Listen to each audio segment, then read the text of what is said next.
महात्मा फुले, सावित्रीबाई फुले आणि आद्य क्रांतिकारक वासुदेव बळवंत फडके या महान व्यक्तिमत्वांना शस्त्रविद्या आणि समाजक्रांतीचे धडे देणारे त्यांचे गुरु कोण होते माहिती आहे?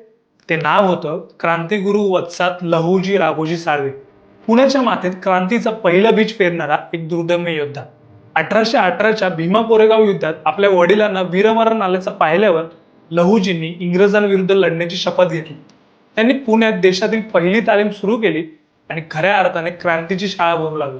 लहुजींनी फक्त शस्त्रविद्याच दिली नाही, तर महात्मा फुलेंच्या स्त्री शिक्षणाच्या कार्यातही मोलाची साथ दिली.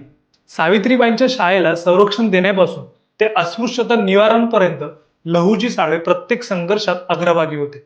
एका बाजूला सामाजिक क्रांती आणि दुसऱ्या बाजूला सशस्त्र क्रांती, या दोन्ही प्रवाहांना दिशा देणारा हा महानायक इतिहासाच्या पानात काहीसं दुर्लक्षित राहील.